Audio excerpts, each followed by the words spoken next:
You will marry Lord Ferris before the frost, and you will smile while you do it, or you will find every door in this house close to you.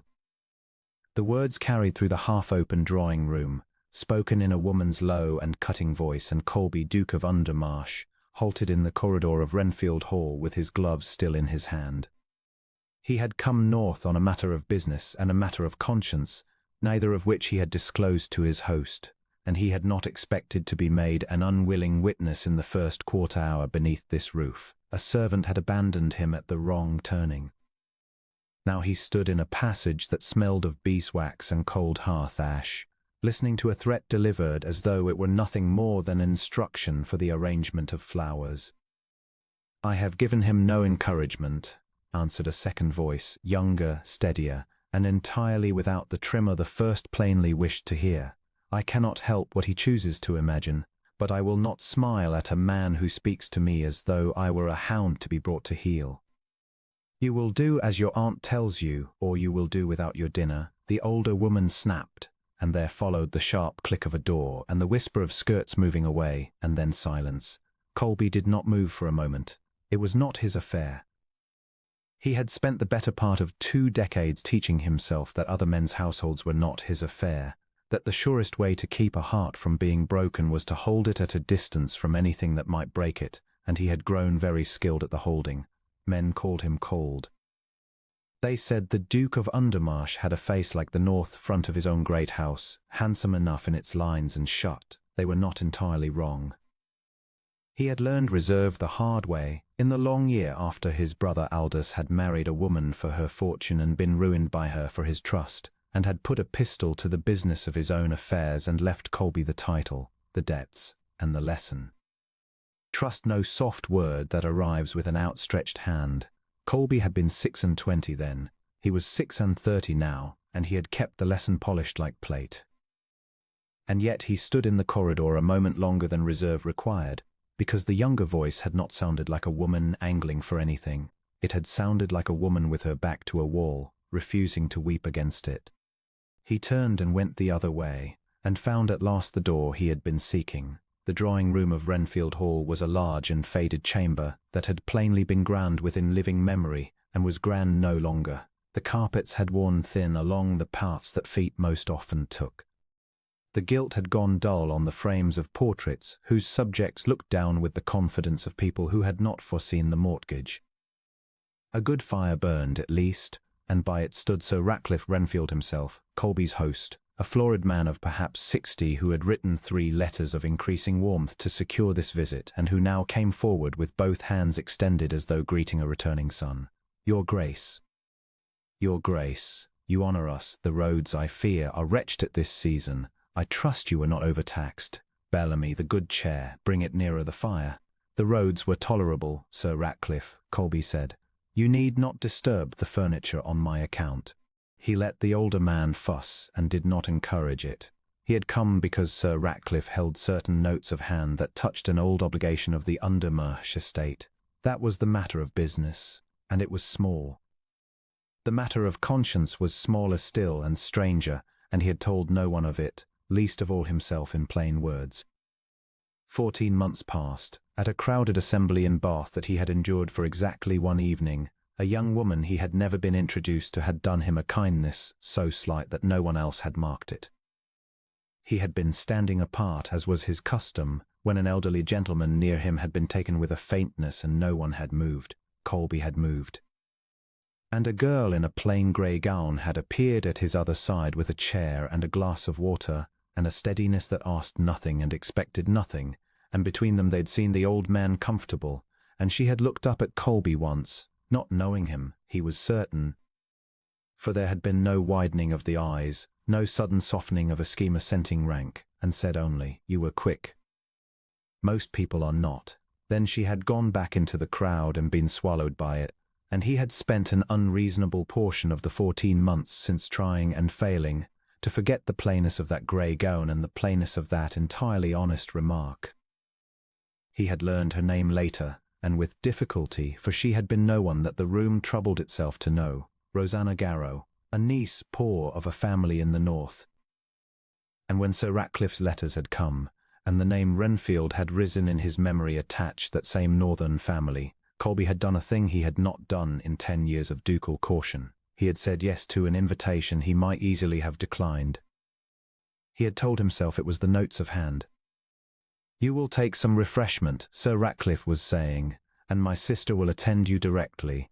Mrs. Aldous Sackville, you understand, my late brother's widow. She keeps my house since my own dear wife was taken, and my daughter, and my niece who bides with us. A full house, your grace, a lively house." He said it as a man says a thing he wishes were true. The name struck Colby like a knuckle against a door. Sackville. He said nothing of it. He had schooled his face for 20 years, and it did not fail him now, though behind it he was recalling that his brother's ruinous widow had been born a Sackville of the north, and thinking that England was a smaller and colder country than a man could wish. The door opened, and the woman he had heard threatening in the corridor swept in, and Colby knew her for the voice at once. Mrs. Sackville was perhaps 50, handsome in the hard way of a woman who has decided that softness is a luxury she can no longer afford, dressed with an expense the rest of the house did not seem able to support. Behind her came a younger woman, richly gowned in blush silk and a great many curls, who was introduced as Miss Drusilla Renfield, the daughter, and who dipped a curtsy to Colby with an upward glance so freighted with meaning that he felt the old familiar coldness close over him like a lid. "Your Grace," said Mrs. Sackville, and her curtsy was a small grudging thing, for she was a woman who resented owing deference to anyone. "We are quite honoured. Drusilla, do not gawp. His Grace will think we keep you in the country like a milkmaid." "I am sure His Grace thinks nothing so unkind," said Miss Drusilla, arranging herself upon the settee nearest his chair with the care of a general choosing ground. "Do you find the north very dull, your Grace? I confess I pine for town. There is no one here of any conversation at all." "I have found the north instructive," said Colby. "Instructive." She laughed as though he had made a great wit. "Aunt, is he not droll? Instructive. You must not be droll with me, your Grace. I shall never keep pace." Colby made no answer to this, and Sir Ratcliffe filled the silence with talk of the shooting, and Mrs. Sackville watched the Duke with the flat attention of a woman appraising a purchase, and Colby understood, with the weary clarity of a man who has been hunted before, precisely why the good chair had been brought near the fire and the daughter dressed in blush silk. He was to be caught. It had been arranged before he crossed the county line. He felt no anger at it. It was the way of the world he had been born to, and he had refused 100 such nets and would refuse this one. But he felt, under the wariness, the old familiar loneliness of being wanted for the thing he wore and not the man who wore it. "And your niece, Sir Ratcliffe," he said, because he had not come for the daughter. "I had understood there was a niece." A small stillness passed among the family. Miss Drusilla's smile tightened at the corners. Mrs. Sackville's chin lifted. "Rosanna," she called, not turning her head, in the tone one uses for a servant slow to answer a bell. "Rosanna, come and make your curtsy to His Grace, and do try not to disgrace us." For a moment the doorway stood empty. Then a young woman came into it, and Colby, who had spent 14 months telling himself that memory exaggerates, and that the girl in the grey gown had surely been an ordinary girl made extraordinary only by the poverty of his own attention, felt the whole careful architecture of that argument come quietly down. It was she, Rosanna Garrow. She was dressed this evening more plainly than any woman in the room, more plainly, indeed, than the maid who had opened the door, in a gown of dun-coloured stuff so worn at the cuffs it had been turned, her dark hair drawn back without a single curl or ornament, no ribbon at her throat. No colour anywhere about her but the colour of her own face, and Colby understood at a stroke what she had done, for he had heard the corridor. She had been ordered to marry a man she would not have. She had been forbidden to discourage him, and so denied every plainer weapon. She had made herself as plain as she could contrive, and worn her poorest gown down to the drawing-room precisely, that no man of consequence should look at her twice, that the suitor might tire, that the eye might pass over her, that she might be left alone. It was a small and desperate rebellion, and she had carried it out with her head up. She curtsied to him, a proper curtsy, unhurried, without the upward glance, and rose, and her eyes met his fully for the first time, and he watched for it, the flicker, the widening. The soft recalculation of a woman discovering that the plain man she now stood before was in fact a duke. He had seen it 1,000 times and had learned to despise it. It did not come. She looked at him steadily, as she had looked at him across an old man's chair in Bath. And there was no widening in it, no scheming, no sudden warmth kindled by the weight of his title, only a faint, puzzled arrest, as though somewhere behind the composure a bell had rung that she could not quite place. She did not know him. He was almost certain she did not know him. She had seen him for the space of 2 minutes 14 months ago, and he had worn no name that night. But something in her looked at him a half-second too long, and then let him go. "Your Grace," she said. "Miss Garrow." He inclined his head and found, to his own faint astonishment, that he had risen from the good chair to do it, that he was on his feet before a portionless niece in a turned gown, in a room that had gone very quiet at the impropriety of it. Mrs. Sackville's voice cut across the quiet like a blade drawn over a whetstone. "You need not have troubled to stand, Your Grace. She is only my niece, a charge upon my brother's charity, God rest his patience. Rosanna, do not stand there. His Grace does not require your conversation. You may see to the tea, if you can be trusted to carry it without spilling, which I sometimes doubt." The cruelty was polished. It was clearly a thing said often and enjoyed each time. Colby watched the girl receive it. She did not flush, or not much. She did not look at the floor. She said, "Yes," in a voice with no self-pity in it whatever, and turned to the tea things, and there was something in the plain straight line of her shoulders as she did it that told him she had received 1,000 such blows, and had never once let them see her fall. "She is a sad trial to us," Miss Drusilla confided to Colby, low and sweet, leaning near. "We keep her out of charity, you understand. But she has no accomplishments and no fortune and no address at all. You must not judge our household by her, Your Grace. She is quite the shadow on us." Colby looked at the young woman pouring tea by the fire, the firelight moving on the dun stuff of her ruined gown, her clever, careful hands steady over the pot, and he thought that in a room full of silk and gilt and hungry smiles, she was the only living thing in it he could bear to look at, and that this was a very great inconvenience. "On the contrary, Miss Renfield," he said, "I find I judge your household chiefly by her." He said it quietly and did not smile, and Miss Drusilla's face went through 3 separate expressions before it settled on a bright, uncertain laugh. Unsure whether she had been complimented or cut, Mrs. Sackville's did not go bright at all. Her eyes came around to him, and then to the girl at the tea table, sharp now and calculating, as a woman recalculates when a piece she had thought worthless is looked at by a purchaser.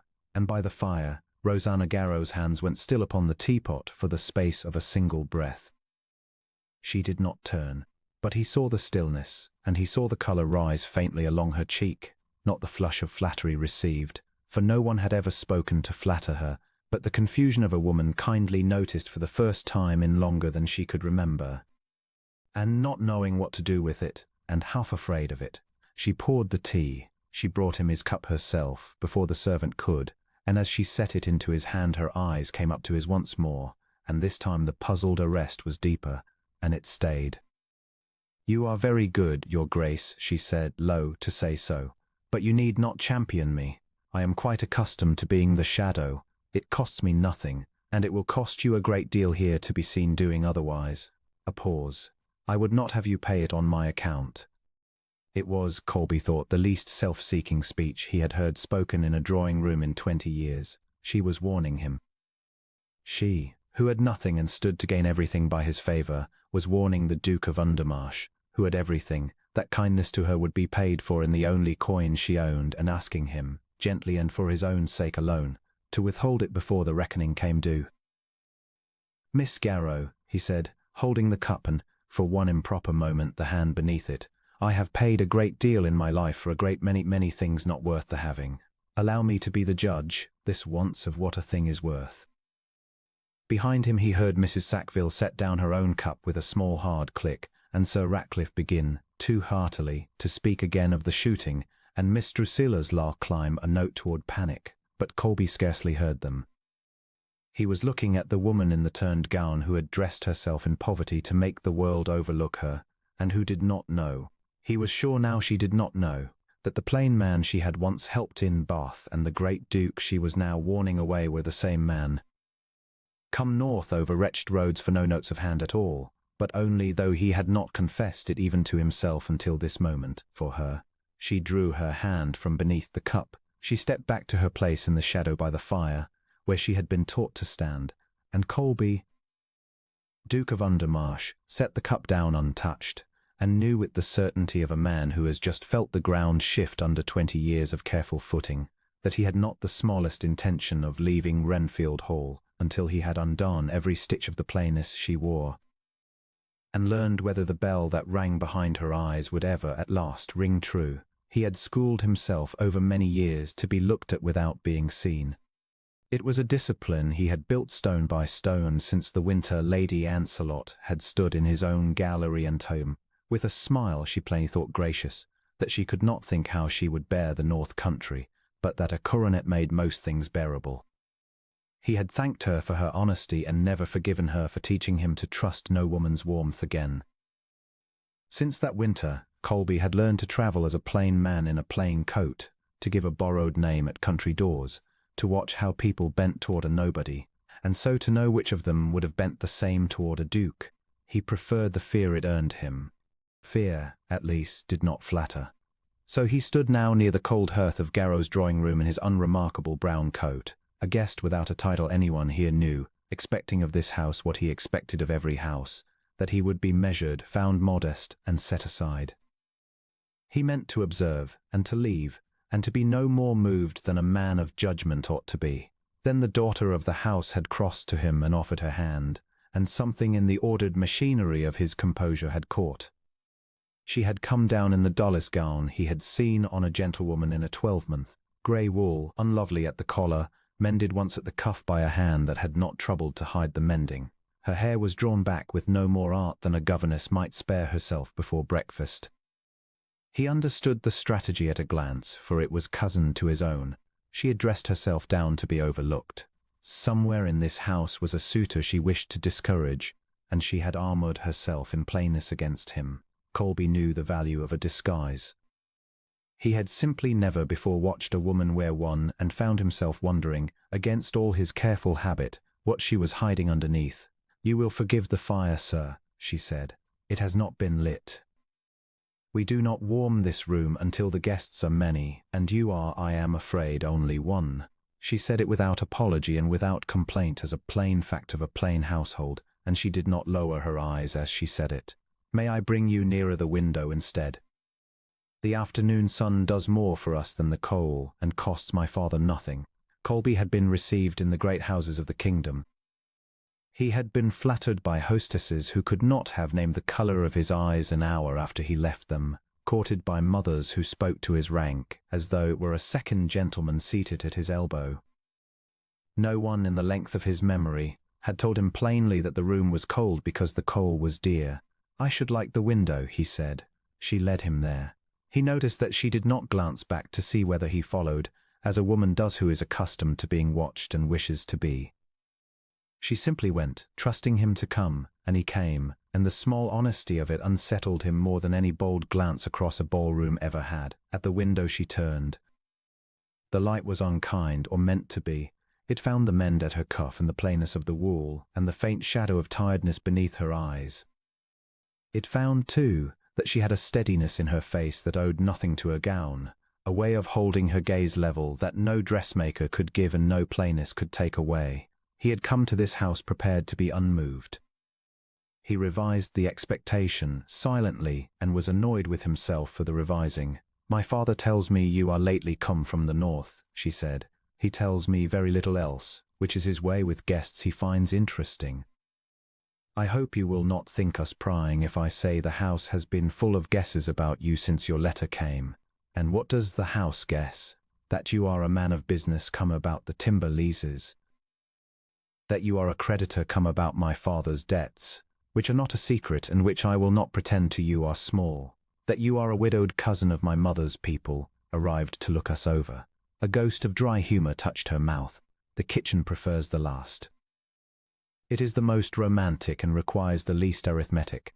And you, what does the daughter of the house guess? She considered him with a candor that he felt in his chest like the flat of a hand. "I do not guess about guests, sir. It seems to me a discourtesy to make a puzzle of a man to his face.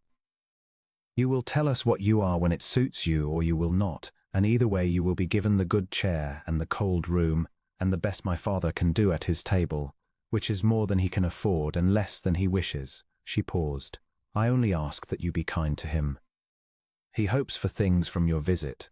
I do not know what. He hopes very hard, and hope makes him foolish, and I would not have him laughed at in his own house." Colby was quiet a moment.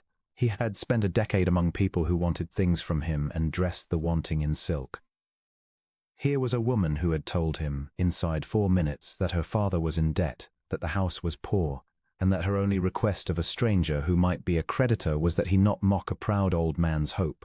She had asked nothing for herself. She had not asked whether he was married. She had not asked what he was worth. She had asked him to be kind to her father. "I have no intention of laughing at anyone under this roof," he said, and heard, with faint surprise, that he meant it entirely. "Then we shall get on," she said, and something eased at the corner of her mouth that was not quite a smile, but was warmer than most smiles he was given. A voice came bright across the room before he could answer. "Rosanna, you monopolize our guest, and in that gown. Papa Garrow, you must scold her. She means to frighten the poor gentleman back to the north before he has seen a single agreeable face in the county." The woman whom toward them was everything Rosanna Garrow had declined to be. Drusilla Sackville wore rose silk that had cost, Colby estimated without wishing to, more than the whole drawing-room had been warmed in a year. Her curls were fashionable, her step was practiced, and she arrived at his side with the confident, sidelong sweetness of a woman who had learned that the surest way to a man was to establish, quickly and gaily, that another woman was beneath his notice. She was a cousin of the house, he would learn, a Sackville of the richer branch, come to pass the season among poorer relations and to be admired for the condescension of it. "You must not just by Rosanna, sir," Drusilla said, laughing, laying the lightest hand upon his sleeve. "She has quite given up on being looked at. She would rather mend a stocking than turn a head. Is it not so, cousin? And she has dressed today to prove it. I declare I have never understood it. A woman has so few years in which the world will trouble to look. To spend them in grey wool." She said it merrily, as though it were the fondest teasing, and only a man watching closely would have caught the small, precise cruelty folded inside the laugh, the way one folds a blade inside a napkin. Colby was watching closely. He always was. He turned his eyes from Drusilla Sackville, who was performing for him, to Rosanna Garrow, who was not, and he saw that the arrow had landed. There was a flush high on her cheek, quickly governed. But she did not flinch, and she did not flatter, and she did not, above all, retreat into the little false laugh that another woman would have used to make herself agreeable at her own expense. "You are right, cousin," Rosanna said calmly. "I would rather mend a stocking than turn a head. A mended stocking keeps a foot warm through winter. A turned head, in my experience, turns back again by spring, and leaves one exactly where one stood, only colder for having hoped." She said it gently, without heat, as one states a thing one has learned by paying for it. Then she added, with the smallest courtesy, "But you turn heads so beautifully, Drusilla, that I am sure between us the family wants for nothing." It was so mildly done that Drusilla required a moment to feel the edge of it, and by the time she felt it her own laugh had already agreed that it was charming, and there was nothing to be done but agree with her laugh. Colby, who had sat through the studied wit of duchesses, found that he wished very much to laugh himself and did not, because to laugh would have been to take a side, and he was here to take no sides.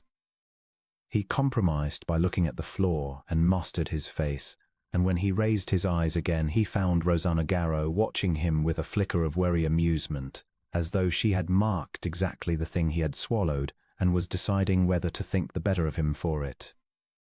"They read, you say," Colby said to Drusilla, though his eyes had gone again to the plainer cousin. "What is it you read, Miss Garrow, that spends your one extravagance?" He asked it lightly, to turn the conversation from her cousin's cruelty, and was unprepared for the colour that touched her face, not the flush of insult this time, but something more private, quickly covered. "Histories, mostly," she said. "The lives of people who are gone. I like to know how they bore what they were given." She hesitated, as though weighing whether to trust him with more, and something in his stillness must have decided her, for she went on, quieter. There was a duke I'd have once, years past, a northern man, feared in his own country, they said, hard as the ground he held, the account made a monster of him. But there was a single page where the writer told how he had ridden out in a hard winter to carry corn to tenants not his own, and told no one, and denied it after. I have thought of that page for years. That a man might be feared for the whole of his life for want of one honest witness to the best hour of it. She caught herself and coloured deeper. You will think me foolish, to keep a stranger's kindness in my head like a keepsake. Colby did not answer at once, for he could not. The winter she named was his own. The corn had been his own, and the denial, and the 10 years of being called hard by people who had never asked why. He had believed no living soul had marked it. That it should have reached this cold room, in a print she had read by a guttering candle and carried in her heart like a warm coal. It went through his careful armour as though the armour were paper. He mastered his face by long habit, but his hand at his side had closed. I do not think you foolish, he said low. I think that Duke was fortunate in his reader, and did not know she existed. You are quiet, sir, Drusilla said, recovering her ground, tilting toward him. I hope my cousin has not bored you with her economies. She will tell you the price of coal if you let her. Ask her instead about the assembly rooms or the hunt. No, she does not hunt, she cannot spare a habit. Ask her about the last book she read then, for she reads, it is her one extravagance, and she will talk of it until the candles gutter. The laugh again, light as ash. We are a dull house, and Rosanna is the dullest jewel in it. You must forgive us. I find, said Colby slowly, and he chose the words with a care that surprised him, that I am rarely bored by anyone who knows the price of what she uses. It has been my experience that those who do not know the price of things are the most tiresome company of all. They are forever astonished by the bill. There was a small silence. Drusilla's smile held, but it stiffened at the corners, the way ice stiffens over water when the cold first comes. And Colby saw that she did not understand the remark to be aimed at her, and yet felt, obscurely, aimed at, which was precisely the discomfort he had intended and precisely more than he had meant to allow himself. He was not here to duel with rich cousins. He was here to observe.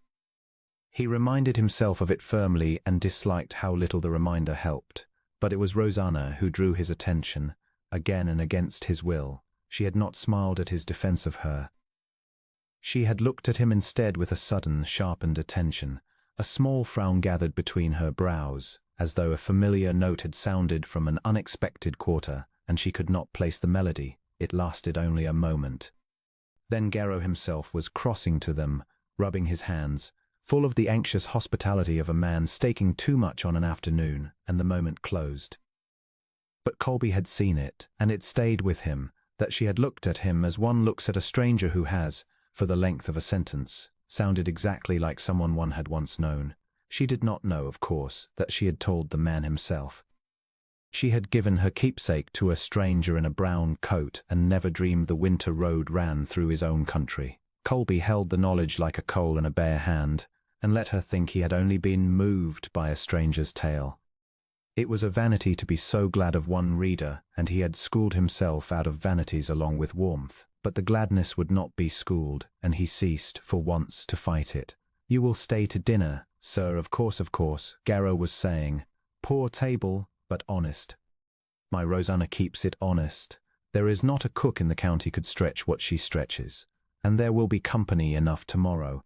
The Sackvilles bring half the neighbourhood. We do not entertain often, but when we do. He stopped himself, flushing, aware he had said too much of how seldom. And Colby watched the daughter move, without seeming to move, a half-step nearer her father, a small screening motion, a shield raised so quietly that the old man never knew he had been defended. We should be glad of your staying, Rosanna said, taking up the sentence her father had dropped and carrying it to safety. Whatever your business proves to be. A guest is a guest at this door, sir, and we do not weigh them. She met his eyes as she said it. And there was in her look no coquetry and no calculation, only that level honesty that had unmade his composure at the window, and beneath it, he saw it now, having learned in 1/4 hour to read her, a bone-deep weariness of being weighed herself, and found wanting. by every visitor to this house who counted her father's spoons and her cousin's silk and set Rosanna Garrow down as the plain economy of a failing family. I am not in the habit of weighing my welcomes either, he said.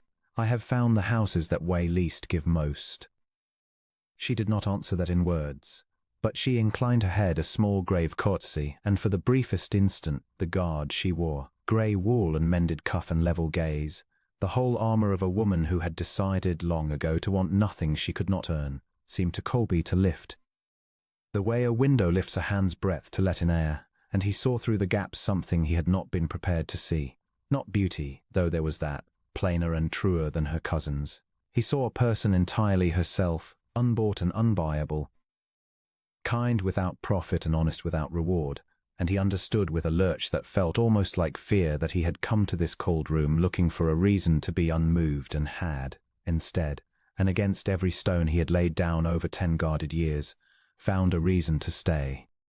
Drusilla was speaking again, drawing him toward the fashionable matter of tomorrow's company, and Garrow was laughing too loudly at nothing, and a maid had come to speak of the dinner, and the room resumed its ordinary hum. Colby answered where he must. He was gracious and remote, and gave nothing away, and was to all appearances the modest brown-coated stranger he had come here to be. But his eyes went back to her. He tried twice to keep them on the window, on the cousin, on the anxious old man, and twice they went back to Rosanna Garrow crossing the shabby room in her deliberate grey, stooping to right a chair, murmuring some quiet ease to a nervous servant, carrying the whole strained afternoon on shoulders that asked for no thanks. She had told him she would rather not be looked at. She had dressed that very morning expressly not to be, and Colby, Duke of Undermarsh, who had made a fortress of never looking too long at anyone, stood in a cold room in a borrowed name and found, to his complete and unwelcome undoing, that he could not look away. The drawing-room filled by degrees, as such rooms did, until the candlelight seemed to thicken with the press of silk and perfume and the low, self-pleased murmur of people who had never once in their lives been made to wait upon anyone's mercy. Colby stood near the tall windows where the draught was coldest, because the cold suited him, and because from that station he could watch the whole room without being watched in turn. He had learned that trick in the years since he had stopped trusting the faces that turned toward him. A man who kept to the edge of a room saw what a man at its center never could. And what he saw now, across the shifting shoulders and the nodding plumes, was Rosanna Garrow carrying a tray of glasses she had no business carrying in a house that was, by every right of blood, her own. Her father had not meant it as a cruelty. Sir Everard Garrow was too soft a man for cruelty. That was the trouble with him. He had simply let the household thin about him as his fortunes thinned, until his daughter did the work of servants who no longer came, and he told himself she did not mind, because it was easier than seeing that she did. Colby had taken the measure of the man within an hour of arriving. He took the measure of most men within an hour, and was seldom wrong, and had learned to find no pleasure in it. But the daughter he could not measure at all, and it troubled him the way an unresolved chord troubled a musician. She set the tray upon the sideboard without a rattle of glass, straightened, and turned back into the room with her chin level and her plain grey gown falling about her like something she had chosen rather than something she had been left with. She had worn it, he understood now, as armour.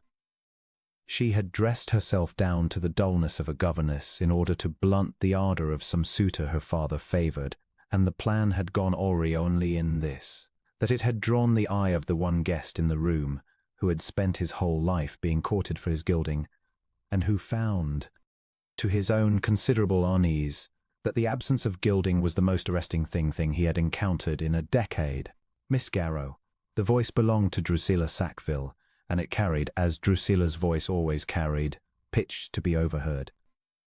She came across the room in a gown the colour of hothouse apricots, 2 of her particular friends drifting in her wake like gulls behind a fishing boat. How you do keep yourself busy. One hardly knows whether to greet you or to hand you one's cloak. A small laugh went round the nearer group. Colby did not move, but something in him came to attention, the way a hound comes to attention before its master has heard a thing at all. Rosanna Garrow inclined her head with a courtesy so exact it might have been ironed. Then I am glad to be of use, Miss Sackville. There are so few in this room who can say as much. The reply was gentle. That was what made it land. There was no venom in it, no flash of temper for the room to feast upon. She had merely set the truth down on the table between them quietly, the way she had set down the tray and let it be seen. Drusilla's smile held its shape, but her eyes flicked once about the company to gauge whether the shot had told, and Colby, watching, saw that it had. He felt the corner of his own mouth threaten him and mastered it. "Charming," Drusilla said, recovering. "You always did have such a talent for making the best of things. My mother says it is the great gift of the poor, to be content with little. I think it a kind of courage, truly I do." She let the word poor sit in the air and ripen, though I confess I could not bear it. To wear the same gown to every gathering, to pour one's own wine, to be looked at so, I should simply die of the shame. "Then it is fortunate," said Rosanna, "that you have been spared the necessity of such courage. I would not wish it upon you for the world." This time the laugh that went round did not belong to Drusilla. It was brief and quickly stifled, but it had turned, and there is no sound a woman like Drusilla Sackville hears more keenly than the sound of a room laughing on the wrong side of her. The apricot silk drew itself up. Her friends' faces arranged themselves into the careful blankness of people deciding, in the same instant, whose side would be the safer one to have been on. Colby had come to this house under a plain name and a plainer coat. He had let Sir Everard believe him a gentleman of modest means come to look over some question of drainage, and disputed acreage that bordered a property no one in this room knew he owned. It suited him to be taken for less than he was. He had spent 37 years being taken for exactly what he was, and being loved for it, and being lied to for it, and the freedom of a shabby coat and a borrowed name had become the nearest thing to peace he possessed. He had promised himself, riding up the long neglected avenue 2 days before, that he would look at the drainage, settle the acreage, and go. He would not be drawn into the affairs of a household of strangers. He had made himself a man who was not drawn. And yet he heard his own voice cross the room. "Forgive me," he said, unhurried, stepping in from the cold margin of the window so that the candlelight found him at last. "I have been trying this quarter hour to place a face, and I find I cannot rest until I do. Miss Sackville, is it? I had the honor of hearing your name earlier.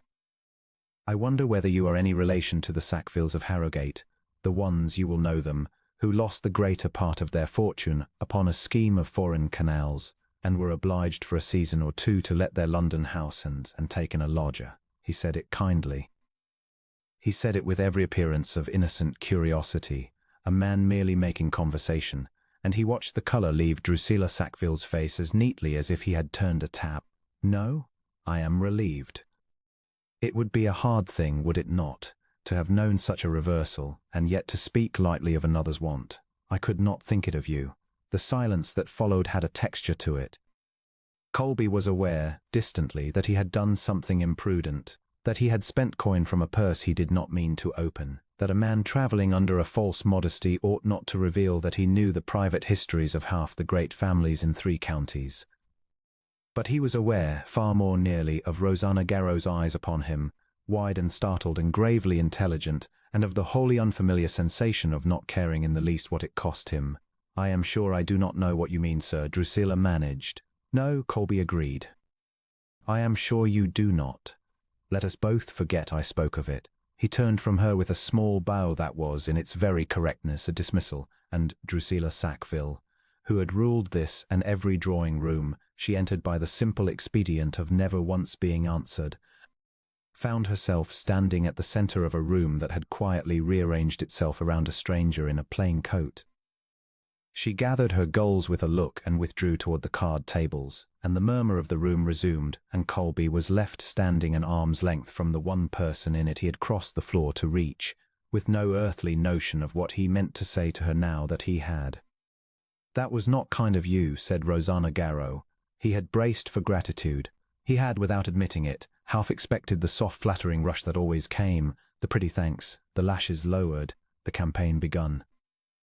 He had not expected to be reproved, and he felt the reproof go through him like cold water, and then, absurdly, felt himself wanting to laugh. "No," he said, "I don't suppose it was. She will not forget it, and she will not repay it to you." Rosanna's voice was low, meant only for him. "She will repay it to me tomorrow and the day after, in 100 small ways you will never see." That is how it is done in rooms like this. She looked up at him then, direct as a man, and there was no accusation in it, only a kind of weary honesty that he felt he had been waiting his whole life to be shown. You meant it well. I do see that. But it is easy to be gallant with another woman's peace, sir, when you may ride away in the morning and never hear the reckoning of it. Colby was quiet for a moment. A footman he'd not recognized passed the tray, and neither of them took a glass. You are right, he said at last, and the words came out slowly, because he was not a man practiced in saying them. I spoke to please myself. I told myself it was for you, but a man tells himself a great many things. I saw a chance to make a proud woman smaller, and I took it, and I did not stop to count who would pay the account. He inclined his head. It was clumsily done. I am sorry for it. Now it was Rosanna who seemed thrown off her step. Whatever she had expected, it had not been this, that the stranger who had silenced a room would turn about and, without heat or wounded pride, agree that he had been in the wrong. She studied him with a new and closer attention, and Colby had the sensation of being genuinely seen, perhaps for the first time in longer than he could reckon, seen not as a rank nor a fortune nor a prize to be won, but simply as a man who had said a foolish thing and owned it. You are an unusual guest, she said. So I am told, though seldom to my face and never so gently. He glanced toward the card tables, where Drusilla had installed herself with her back deliberately toward them. May I ask you something, Miss Garrow, and will you answer it plainly? I find I've grown very tired of answers that are not plain. You may ask. I make no promise beyond that. Why did you not simply let her have the last word? You had it in your power to say nothing, to lower your eyes, to be the meek and pitiable thing she wished to make of you, and the room would have loved you for it and pitied you and gone home comfortable. Instead you answered her, quietly, and cut her to the bone and made yourself an enemy for a fortnight of small torments. Why? She considered the question as though it deserved considering, which he found he liked. Because pity is a cage, she said. It is a soft one. People bring you things to it, and coo at you through the bars and think themselves very good. But it is a cage all the same, and I have watched women grow old inside it, grateful for their keepers. She lifted one shoulder, a small and final motion. I have very little, sir. I have no fortune, no season in town, no gowns but the ones you see. I have my father who loves me and cannot help me, and I have the plain fact of what I am. But I will not be pitied. It is the one thing I own outright, and I mean to keep it. Colby found he could not answer at once. He was a man who had made his life a fortress precisely so that nothing might get inside it, and he had the distinct and unwelcome sensation of a wall coming quietly down somewhere within him, brick by brick, without his leave. He thought of the woman who had once stood before him in a room 10 times as grand as this, radiant, adoring, her hand light upon his sleeve, telling him she loved him for himself and only for himself, and of the letter he had found afterward, in another man's hand, in which she had priced his affection to the shilling, and named the settlement she meant to have of it. He had built his reserve on that letter. He had carried it in him like a stone for years. And here was a girl in a grey gown who possessed nothing at all, and who guarded the one poor coin of her dignity more fiercely than that other had ever guarded her greed, and asked him for precisely nothing. You will think me strange, he said, but I believe that is the finest thing I have heard said in a drawing-room in 10 years. Then you have kept poor company, she said, but there was the ghost of warmth in it now, the first he had won from her, and it undid him more than any smile ever aimed at his title had done. I have kept the finest company in England, Colby said. That is rather my complaint of it. Then I am sorry for you, she said, and to his astonishment she seemed to mean it, plainly and without art. It is a hard thing to be surrounded and yet alone. I have known a little of it, in my small way. A room may be full and a heart quite empty in it. Though I dare say my company is duller than yours, and my rooms a good deal colder. Your rooms, he said, are the first I have stood in willingly in a very long while. The words were out before he had weighed them, and he saw her go still and cursed himself, and did not take them back. Forgive me. I speak more freely than I ought. It is your doing, Miss Garrow. You answer plainly, and a man forgets to guard himself. Perhaps a man ought not to guard himself so closely to begin with, she said. It is a great deal of labour, sir, the keeping of walls. I have watched my father spend himself upon it, upon pretending we are what we were, upon smiling at people who despise him, upon the fiction that all is well. It has aged him past his years. I would not have it said of me that I did the same. She glanced toward the doorway and lowered her voice further still. I would rather be poor and honest and know exactly who I am than rich and forever afraid of being found out. There is a peace in it that no fortune buys. Colby looked at her for a long moment and thought of his own carefully tended fictions, the plain coat, the borrowed name, the whole quiet lie he wore about the house like a second skin, and felt the reproof of it, though she could not have known she dealt one. Something moved across her face, curiosity, quickly folded away, too well-bred to pursue a stranger's meaning. But he saw it, and he understood that she had heard the weight beneath the words, and had chosen, out of some grace native to her, not to pry it open. Across the room a clock chimed the half-hour, and Sir Everard's thin voice rose, calling the company toward the music room, and the tide of silk began to turn toward the doors. "I must go," Rosanna said. "The candles in the far room want seeing too, and there is no one else to see to them." She dropped him the smallest of curtsies, exact and unhurried. "I hope you settle your business with my father, sir, whatever it is, and I hope, for your own sake, that you learn to be a little less gallant. It will cost you dearly one day, with someone less forgiving than I." She was gone before he could frame a reply. Into the press of the departing guests, grey among all that colour, a plain candle among 100 gilded ones, and yet the only light in the room by which he found he could see anything clearly at all. Colby stood where she had left him, one hand closed loosely at his side, and became aware that he was doing something he had not done in years and had believed himself past the doing of. He was waiting. He was standing in a cold draught by a window in a fading house, watching a doorway through which she had passed, and wanting, with a plain, undignified, wholly unfamiliar hunger, nothing in the world so much as for her to come back through it and go on talking to him. He, who had spent a decade schooling himself to need no one and to hear no voice but his own. He, the Duke of Undermarsh, feared across 3 counties, who had ridden up this shabby avenue meaning to look at a matter of drainage and be gone by Thursday. He drew a slow breath and let it go, and did not move toward the music room with the others. The stone he had carried so long sat oddly in him now, as though a hand had shifted it. He realized, in a good deal of trouble.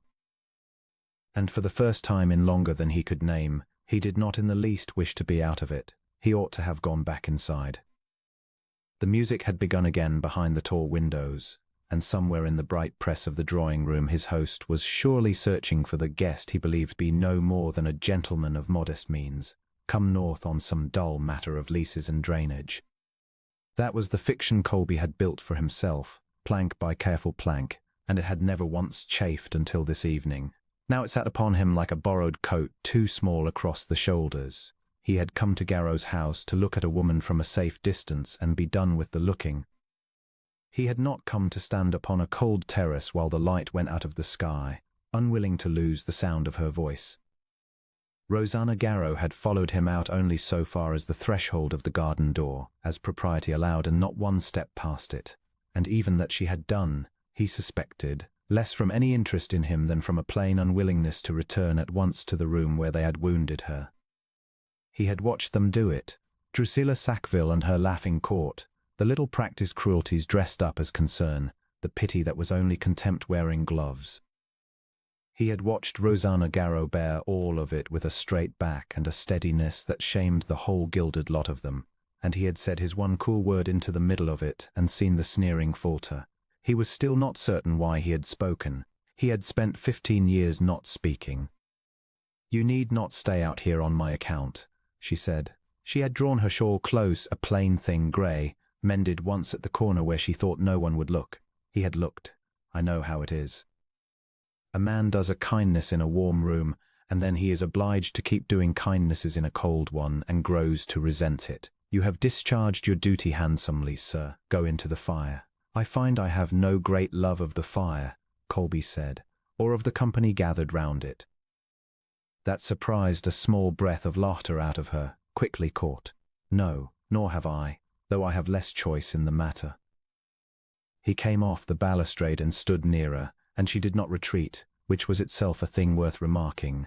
Women retreated from him as a rule, sensing rank the way a hare senses the hound even before it sees him. She did not sense it. She saw a plain man in a plain coat, and she met his eye as an equal, and it undid something in him he had thought long since set past mending. "They call you plain," he said. He had not meant to say it. Came out of him before his guard could close the gate. "I heard the Sackville girl say it. That you had come down tonight in your plainest gown." "I did." She lifted her chin, not in defiance but in a kind of honest reckoning, as one states an account. "There is a gentleman my father favours as a match for me, a Mr. Threlkeld, of very good property and very little patience. I dressed as I did tonight, so that he might look at me once and think better of it and take his good property elsewhere." A wry curve touched her mouth. "It seems I have discouraged the wrong man. Mr. Threlkeld did not come. And here I stand in my worst gown before a stranger who will not go inside." "Then it was a poor stratagem," Colby said, "for it has failed entirely." "Has it? You have discouraged no one at all." He heard his own voice go low and knew he should stop it and did not. "A gown is cloth. A man who cannot see past cloth is not worth the routing, and a man who can." He stopped. The dusk had come down over the garden in earnest now, blue and cold, and her face in it had gone soft at the edges. And he understood with a plummeting certainty that he was in a great deal more danger here than in any of the rooms where men had tried in the past to ruin or to flatter or to kill him. "A man who can," he finished, "is left with nowhere to hide." She was quiet a moment. When she spoke again it was gently and without the smallest trace of the coquette, which was precisely why it went through him like cold water. "You say strange things, sir, for a man come to talk of drainage. I have exhausted the subject of drainage." "Have you?" She was smiling now truly, and it changed her whole face. "Then walk with me a little way down to the yews, if you will, and exhaust some other. It is the only hour of the day this garden is mine. In the morning it belongs to my father's gardeners, and in the afternoon to my father's guests, but at dusk no one wants it, and so I may have it." They went down the shallow stone steps together and along the gravel walk between the low box hedges, and the house fell away behind them into a shape of lit windows, and the cruelty inside it fell away with it. Colby walked with his hands clasped behind him, matching his stride to hers, and thought that he had crossed battlefields and boardrooms and the whole treacherous floor of the Lords with less care than he now spent upon the placing of his feet on a garden path beside a country gentlewoman in a grey shawl.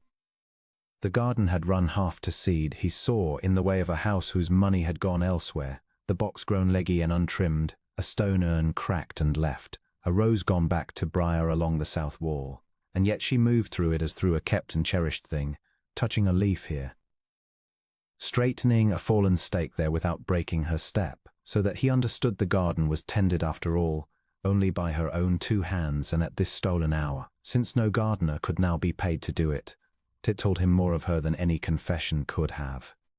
A woman who watered a garden nobody would praise her for in the dark, when no one watched, was a woman built of a truer stuff than the whole bright company inside had wit to measure. "You keep it yourself," he said. It was not a question. Someone must. She snapped a dead head from a stem and let it fall. "It costs nothing but the hour, and the hour was going to waste besides. My father does not know. He would be mortified to think his daughter had knelt in the beds like a labourer. So I do it at dusk, and in the morning he believes the old magic of the place is simply held, and is comforted, and I let him keep the comfort. It is a small enough thing to give a frightened man." She glanced up. "You are looking at me very strangely again, sir." "Am I?" "You are. As though I had said something remarkable, when I have only told you I pull weeds." "Tell me why you truly came out," she said. "And do not say the fire. You do not strike me as a man much troubled by the temperature of rooms." "I came out because you did," he said, and the plain truth of it, once spoken, seemed to cost him nothing and everything at once. She glanced at him sidelong. "You should not say such things to me." "Why not?" "Because I have learned not to believe them, and I should not like to unlearn it in a single evening on account of a stranger who will be gone by Thursday." She said it lightly, but he heard the old wound underneath, the scar tissue of 100 small slights grown over, and he wanted suddenly and fiercely to know every one of them and the name of every fool who had dealt them. "Tell me," he said instead, "your circumstances. You spoke of a match your father favors. A man does not press a daughter toward Threlkild's patience and property unless there is need behind it. She was silent long enough that he thought he had overstepped. Then she said, without self-pity, in the level voice of a woman who had made her peace with a hard truth long ago, "My father was a gentleman of comfortable estate once. He is a gentleman of encumbered estate now. There were investments, canals, I think, and then a mine that flooded, and a friend who was not a friend. I do not fully understand the particulars. He does not speak of them to me, but I understand the sum of them well enough. This house is mortgaged to the roof slates. The plate we dined off tonight is hired. The wine that Sackville girl drank while she pitied my gown was got upon credit that my father cannot meet, and the whole glittering evening was staged for one purpose only, to show me to men of fortune as one shows a horse at a fair, in the hope that one of them will pay the price and take me and, in the taking, save us all." Colby stopped walking. She stopped too, a pace on, and turned. "You say that," he said, "as though you were reciting the weather. What good would weeping do? I have wept. It waters no crops." She drew the shawl closer. "I do not tell you this for pity, sir. I could not bear your pity. I have had a bellyful of pity tonight, and it is a poor dish. I tell you because you asked plainly, and I have grown very tired of answering plain questions with pretty lies. My father is not cruel. He is only frightened, and frightened men do frightened things, and one of the things he does is parade his daughter in a fine gown before Mr. Threlkeld. So I wore my worst. It is the only power left to me, you understand, to spoil the horse a little at the fair. To be, on the one evening it matters, entirely myself, and see whether any man alive can want the woman when he is not first shown the fortune he imagines behind her." She gave a small, unsteady laugh. "There is none. I have long since concluded there is none. Men want the estate and are willing to endure the wife." For a long moment Colby could not speak at all, because everything in him was a roar. He knew that fair. He had stood at the center of it his whole life, the great gaudy market where he was the prize, and every soft word laid before him was a bid. He had married once young, before the title fell to him, before he understood the game, married a beautiful, laughing girl who had wept prettily and loved his prospects, and, when a nearer prospect offered, had shown him with perfect clarity exactly what the tears had been worth. She had not been cruel either. She had only been frightened and ambitious, and entirely, fatally of the fair. He had buried the marriage long before he buried the woman, and he had come out of it with the thing they all now feared in him, that stone-faced watchfulness, that refusal to be moved.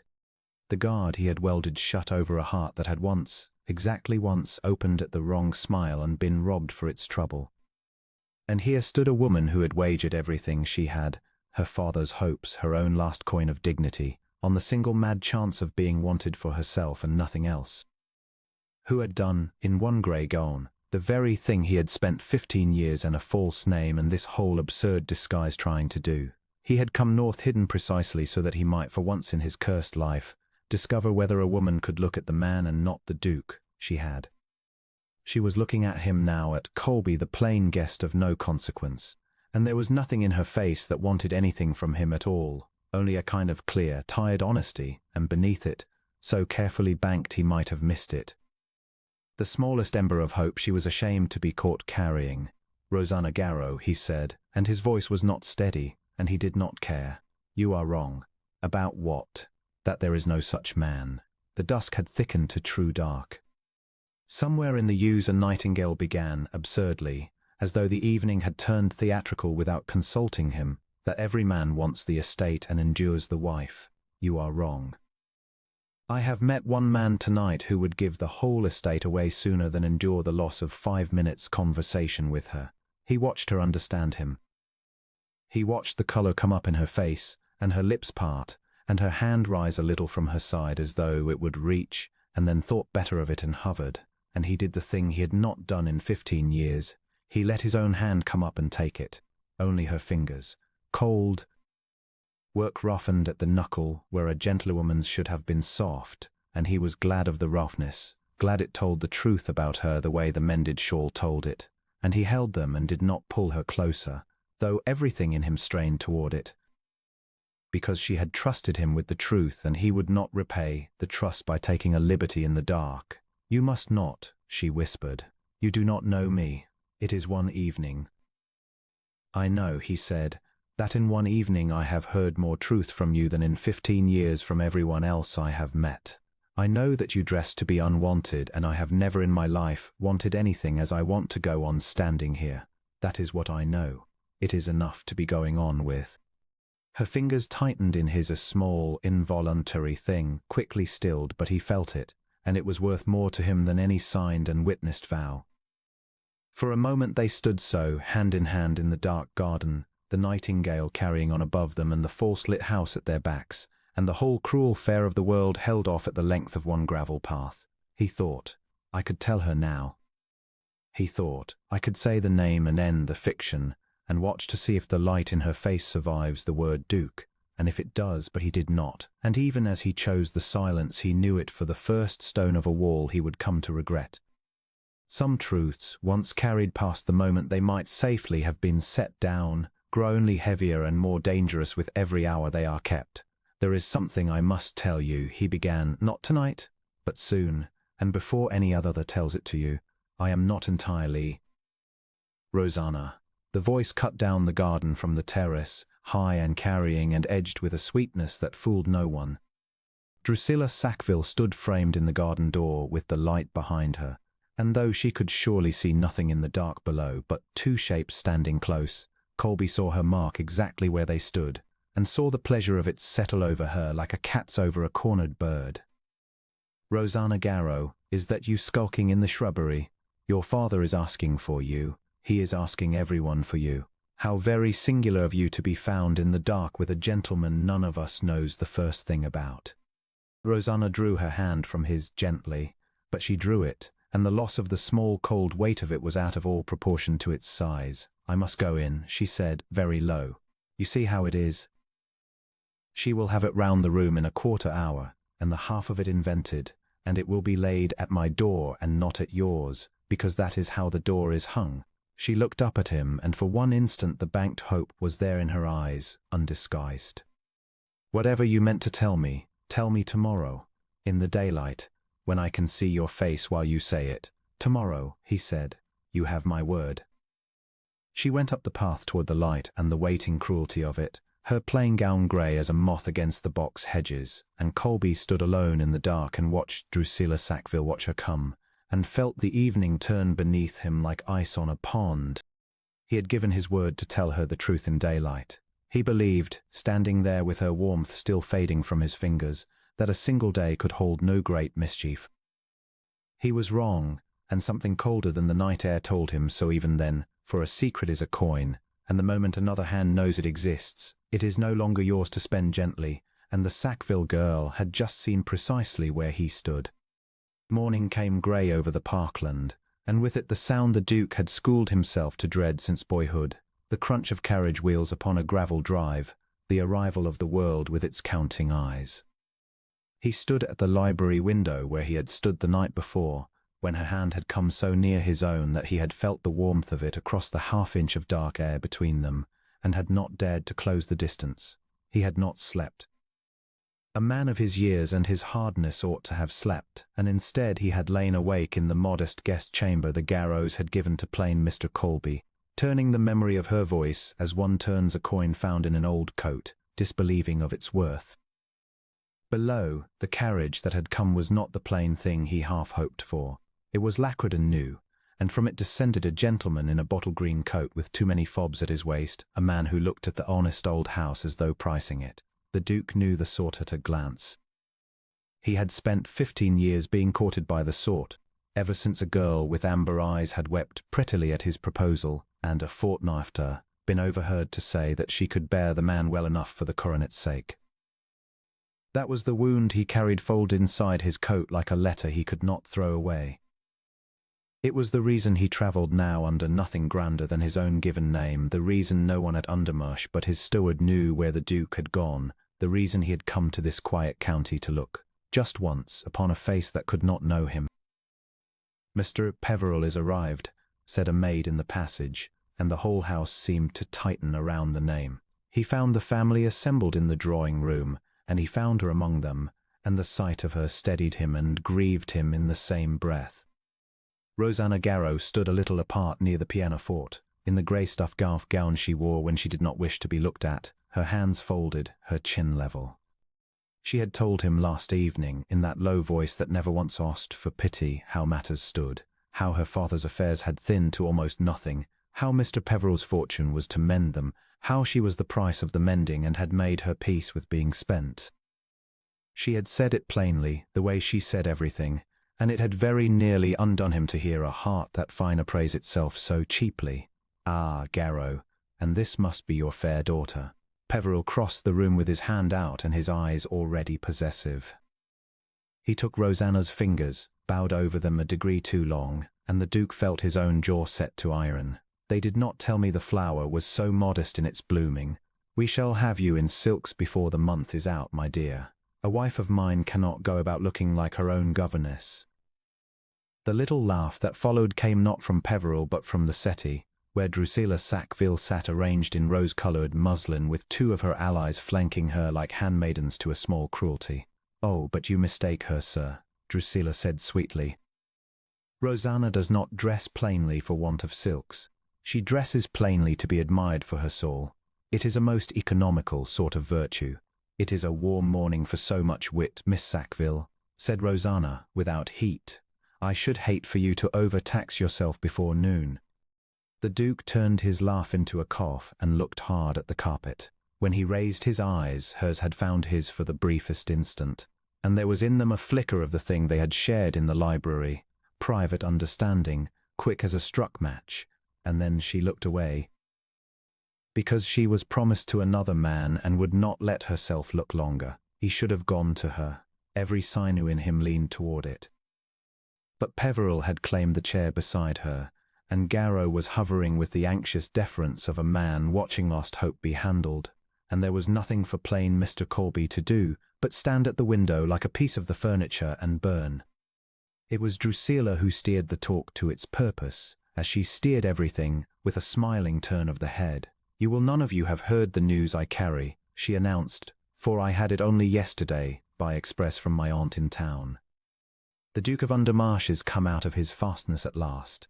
He is to grace the assembly at Hartwell a se'nnight hence. The first the great man has been seen in society these 3 years." She let the name settle over the room like a rich perfume. "They say he is worth 11,000 a year and has never yet been caught.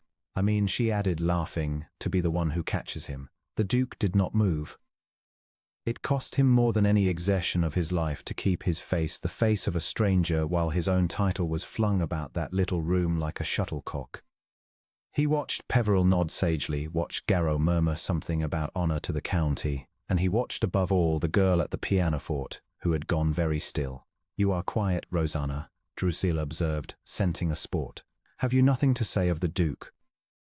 Or does he pass too far above your station for you to have an opinion?" "I have an opinion," said Rosanna, "only it is not the one you wish to hear. Then let us hear the one we do not wish to." She was silent a moment, and the Duke found that he had stopped breathing. "I saw the Duke of Undermarsh once," she said at last, quietly, as though she gave up something dear in the saying of it, "4 winters ago at the toll road above Cranmere, when the mail was overturned in the snow, and an old carter's wife lay hurt in the drift. The fine people passed by in their coaches and drew their curtains against the cold. One gentleman stopped. He gave the woman his own greatcoat and his own arm and stood bareheaded in the snow until the surgeon came, and when a boy asked his name that he might be thanked, he would not give it. I asked afterward who he was. They told me it was the Duke." She lifted her chin the little way she did when she meant to be brave. "So when you speak of catching him, Miss Sackville, as though he were a fish or a fortune, I confess I cannot join you. A man like that is not to be caught. He is only, perhaps, to be deserved." Silence held the room. Drusilla's smile had frozen at its edges, and the Duke of Undermarsh stood at the window with his heart slamming against his ribs like a fist against a door, for he remembered the snow above Cranmere and the carter's wife, and the cold on his bare head. He remembered a slight girl in a shabby cloak who had held the horse's bridle and murmured comfort to the frightened beast while he worked, a girl whose face he had not seen for the falling snow, had never once forgotten the kindness of. It had been her. All those years, and it had been her, and she had carried the memory of a nameless duke as tenderly as he had carried the memory of a nameless girl, neither knowing they had stood in the same snow. The truth of it rose in his throat with such violence that he had to press his knuckles white against the windowsill to keep from speaking it aloud, from crossing the room and taking her by both hands and saying, "It was I, it was always I, it was I in the snow, and it is I before you now." He did not. Some rascaled guardian in him held his tongue. To speak now, in this room, before Drusilla's hungry eyes and Peveril's pricing ones, would be to turn the finest moment of his life into a spectacle, and worse, to make her a thing that had been caught after all, netted by a duke as by any other man of 11,000 a year. He wanted her to have him plainly, or not at all, and so he let the moment pass, and hated himself a little for the letting, and did not yet know how dearly the delay would cost. The blow fell that afternoon. It began with Drusilla's bracelet, a bauble of gold and garnets she had worn to Nuncio by her account, misled before the tea. The house was set searching. Servants were questioned. And then Drusilla herself, with a face composed to perfect distress, suggested that perhaps someone ought to look in the little sewing basket that Rosanna Garrow kept by the window seat, where she did her mending, for she had seen Rosanna near the sideboard, where the trinket was last laid down. "You cannot mean it," said Garrow, gone the colour of ash. "I mean nothing, dear sir.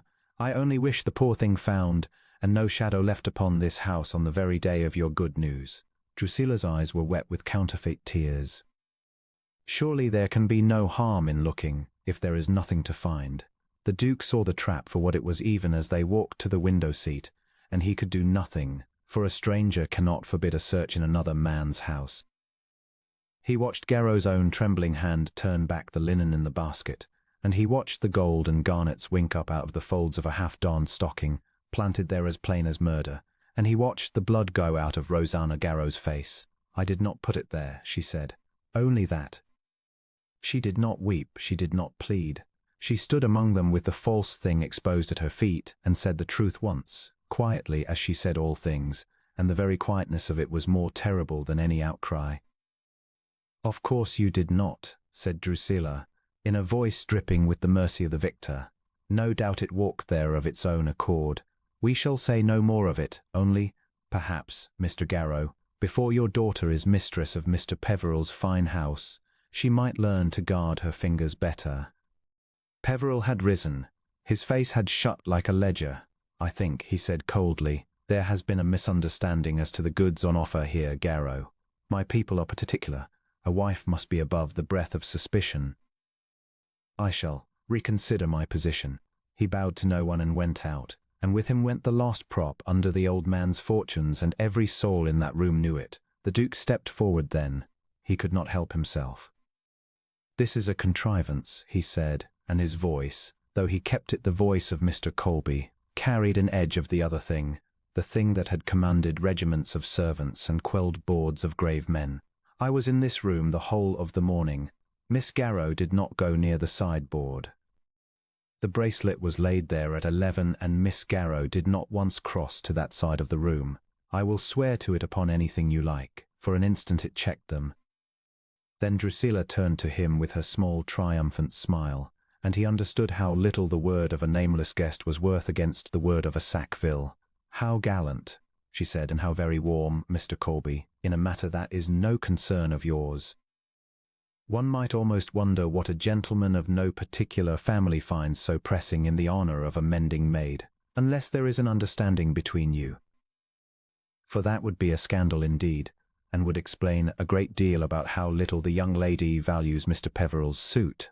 She spread her hands to the room, to Garrow, to the watching servants. "You see how it is. Where there is one loose fingering there is another. I only speak for the good name of the house." And the Duke of Undermarsh, who could have silenced her with a single sentence, who had only to say 5 words, "I am the Duke of Undermarsh," and watch the whole malicious edifice collapse into powder, stood dumb with the knowledge of what those 5 words would do. Spoken here, they would not clear the girl. They would drown her. They would make her the fortune hunter's prize that Drusilla painted, the scheming nobody who had privately snared a duke while pretending virtue over a mending basket. Every kindness between them would be read backward through the lens of his coronet. He had come incognito to be loved for the man and not the title, and now the title, flung down at this moment, would poison the very love he had crossed a county to find. He was caught in the trap of his own making, and the jaws of it were closing on her. He looked at Rosanna. She was looking at him, not with reproach, never that, with a kind of gentle finality, as though she had already stepped onto a road he could not follow. "You are good to trouble yourself, Mr. Colby," she said softly, "but you must not. It will do you harm and me none. Please." And then to her father, steadier than the old man himself, "I will go to Aunt Merrow at Fen. I have long thought I should. It is best for you, Papa. A house is easier mended when the awkward furniture is carried out of it." "Rosanna." Garrow's voice broke on the single word. "At first light," she said. "The carrier goes at first light, and I shall go with him. Say more, all of you." "There is nothing to say that I have not already said, and only once, because once is enough for the truth." She gathered her grey skirts and went from the room with her head up, and the Duke stood rooted while she passed within arm's reach of him, close enough that he might have caught her sleeve. Close enough that the faint scent of lavender she carried brushed him like a farewell, and he let her go again, because he did not yet see how to keep her without destroying her. The house emptied of its cruelty by degrees. Drusilla and her handmaidens took their leave with murmurs of sympathy that fooled no one and comforted less. Garrow retreated to his study and the sound of a decanter. And the Duke went out into the failing afternoon and walked the length of the wet garden where, only the evening before, they had stood so near, and he called himself every hard name he possessed. It was there, by the stile at the garden's foot, that his steward found him, Aldous, grey and travel-stained, come at the gallop from Undermarsh with a satchel of papers and a face full of urgency. "Your Grace," the man said, low, glancing about for listeners, "forgive me, but the matter of the Ansley leases will not keep, and the trustees demand your hand upon the deeds by Thursday. And, Your Grace, you cannot mean to remain buried in this backwater a day longer, surely, when half the county sends to Undermarsh asking after you. Your Grace." The old address fell on him like a stone into still water, spreading its rings. He looked at his steward, at the satchel of the life he had walked away from, and then back at the lit windows of the modest house where a girl was folding a grey gown into a carrier's box, meaning to vanish out of his reach at dawn, believing herself disgraced, believing the man who loved her to be a penniless guest who had spoken up too late, and to no purpose. "Aldous," said the Duke of Undermarsh, and his voice was very quiet and altogether changed, the voice of a man who has finished with hiding, "the leases will keep till Friday. The county may ask after me as long as it likes." He turned his face up to the first cold stars pricking through the dusk, and something in him that had been folded shut for 15 years came open at last, painfully holy. "There is one person in the world who does not know my name, and it is the only person to whom my name has ever mattered less than nothing. She is to leave this house at daybreak thinking herself a thief and thinking me a stranger. I have hidden long enough, old friend. I have hidden so long and so well that I have very nearly hidden myself out of the one true thing my life was given to find." He drew a breath that shook. "By morning she shall know all of it, who I am, and what she is to me, and whose word it was that stood in the Cranmere snow. Let it cost me what it will. If I hold my peace 1 hour longer than I must, I shall lose her, and I would sooner lose the dukedom and every acre under it. The truth comes out tonight, Aldous. Everything hangs now upon its coming out." The travelling trunk stood in the hall like a verdict already passed. Colby saw at the moment he came down the stair, corded, buckled, waiting by the door with her plain grey cloak folded across the lid, and something in him went very still, the way the ground goes still before it gives way. He had come down to speak the truth at last. He had lain awake through the small hours rehearsing it, turning the words until they were smooth, and now the words did not matter, because she was leaving, and the whole scheme of his reserve. The careful anonymity he had worn into this house like a borrowed coat had cost him the only hours that had ever counted. From the drawing-room came Drusilla Sackville's voice, bright and carrying, the voice of a woman who believed the field already hers. "One does feel for her," she was saying. "Truly one does. But a house cannot carry a hanger-on forever, and my uncle has been so patient. Country charity has its limits, and Miss Garrow has, I think, at last understood hers." Colby crossed the hall.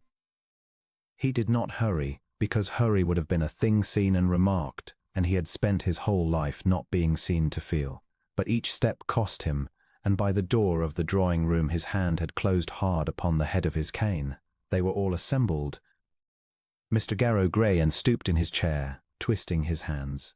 Drusilla enthroned on the settee with her aunt beside her, and two of the Sackville cousins arranged like ornaments. And near the window, apart, upright, Rosanna Garrow in that same plainest gown she had worn the first evening. The gown she had put on to discourage a suitor and had worn, he now understood, as other women wore armor. Her chin was level, her eyes were dry. Only her hands, folded before her, betrayed her, the knuckles white as bone. "Ah," said Drusilla, catching sight of him, and her whole manner rearranged itself into softness. "Mr. Colby, you are come down. We are all quite cast down this morning, as you see. Poor Miss Garrow has had word of her situation that obliges her to remove to her cousins in the north. A companion's place, I believe, reduced but respectable. One is glad, at least, that it is respectable." "It is not a companion's place," said Rosanna Garrow quietly. "It is a governess's. There is no need to gild it, Miss Sackville. I have no shame in honest work." "Of course you have not," Drusilla agreed, and the sweetness of it was worse than any blow. "That is precisely what one admires in you." Colby looked at the trunk, and at the cloak, and at the letter that lay open on the little table beside Mr. Garrow, for there was a letter. He could see the broken seal, and he could see too the particular pale distress in the old man's face, the look of a man who has signed something he did not read closely enough. And he understood, with the cold completeness of a man who had spent 15 years watching people maneuver for his fortune and his name, exactly what had been done here. "May I see the letter?" he said. It was not a question. Mr. Garrow half rose. "Sir, it is a private family matter, and I would not trouble a guest. May I see the letter?" Something in the second asking made the old man's hand move of itself. Colby took paper. He read it once, swiftly, and the whole architecture of the thing stood revealed. A debt called in. A mortgage on the Garrow living, the note held not by a bank but by the Sackville interest, and beside it, folded into the same envelope, a proposal of relief so tidy it could only have been drawn by someone who had planned the ruin in order to sell the rescue. If Rosanna Garrow removed herself quietly to the north, if the awkward, penniless, plain-gowned daughter took herself out of the way, the debt would be forgiven, the living secured, and Drusilla Sackville left the sole and unrivaled lady of the neighborhood, with the field of a certain wealthy guest swept clear. "You arranged this," Colby said. He did not raise his voice. He had learned long ago that the quiet register frightened people more. Drusilla's smile did not falter, but her eyes moved once, quickly, to her aunt. "I am sure I do not take your meaning, sir. My uncle holds the note as it happens, but these are matters of business, and a lady does not concern herself. A lady drew this second page," he said, laying his finger on it. "The hand is yours. I have watched you write your name in this house a dozen times. You bought the debt, you called it in the week a guest of fortune came under this roof, and you offered to forgive it upon one condition, that the daughter of the house be got out of sight before that guest could form an attachment beneath his station. You mistook the guest, Miss Sackville. You mistook a great many things." The room had gone entirely silent. Rosanna Garrow had turned from the window. She was looking at him now with a bewilderment that cut him worse than accusation would have, for she still did not know, still thought him only Colby. The mysterious guest of middling means her father had housed, still could not fathom why such a man should speak with such authority, or why his displeasure should make a wealthy heiress go pale. "Sir," said Mr. Garrow faintly, "you speak very warmly for forgive me. For a gentleman I have had the honour of housing but a fortnight, and whose circumstances I confess I never—" "You never inquired," Colby said gently now, turning to the old man. "You gave me your roof and your bread and asked me nothing, and your daughter gave me her honesty and asked me nothing, and in this whole house no one soul sought my fortune before my face. Do you know how rare that is, sir? I did not know it myself until I came here. I have been sought all my life. I came into this country precisely so that I might, for one fortnight, be looked upon as a man and not as a purse." He set the letter down. He straightened.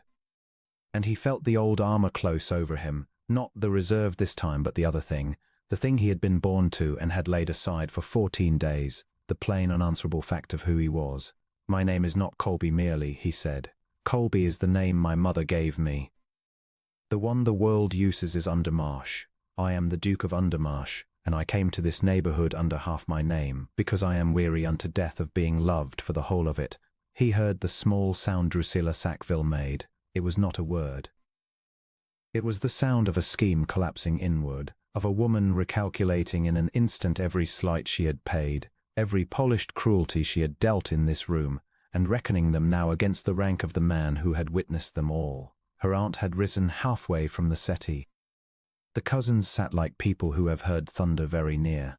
But Colby was not watching them. He had turned, because he could not help it, because since he had begun to speak he had wanted only to see one face, and Rosanna Garrow had gone white to the lips. "Undermarsh," she said, barely a breath. "Yes, the Duke of Undermarsh."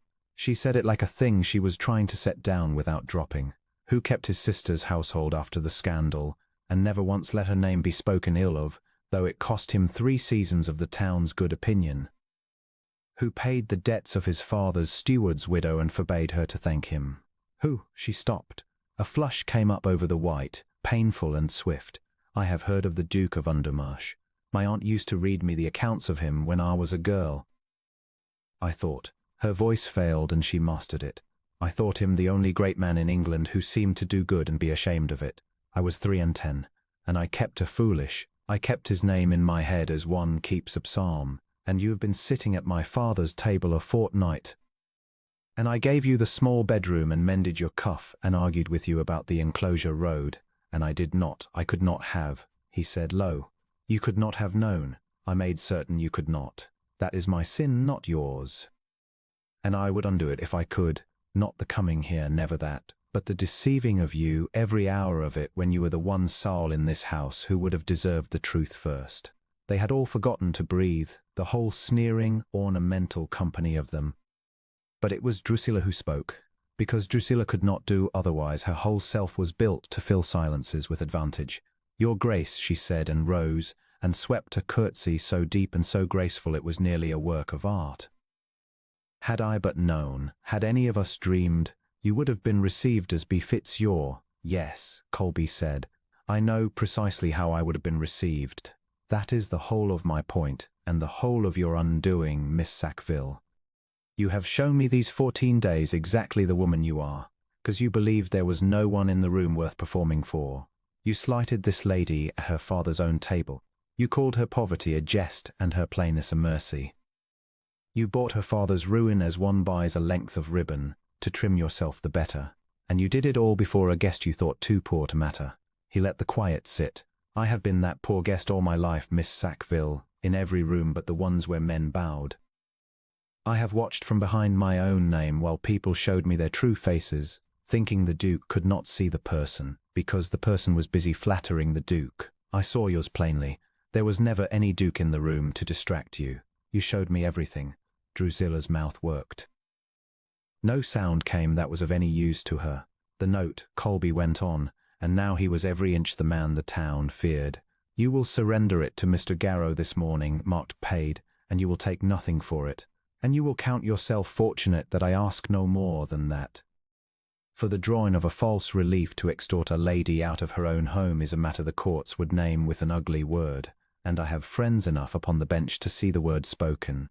You will go north yourself, I think. Your aunt keeps a house there, does she not? It is respectable. One is glad, at least, that it is respectable." He gave her back her own words, and he watched them land, and he took no pleasure in it. That was the strange thing, the thing he would think on afterward. He had humbled great and grasping people before and felt the cold satisfaction of it. He felt none now. He felt only the trunk by the door, and the grey cloak, and the small distance of carpet between himself and the woman who had kept his name like a psalm and never once, not for an instant, tried to make him love her. The Sackville party did not so much leave the room as dissolve from it. There was a rustle, a murmur, a curtsy too low and too late, the aunt's hand at Drusilla's elbow drawing her out, and the fine, cruel, brilliant creature who had ruled that neighborhood by the sheer force of her certainty went from the drawing-room with her head high and her cause in ruins, and every soul present knew it, and no one, not even her own cousins, followed close behind her. The door shut. Somewhere beyond it a carriage was called for that would carry her a long way from any place that had witnessed this morning.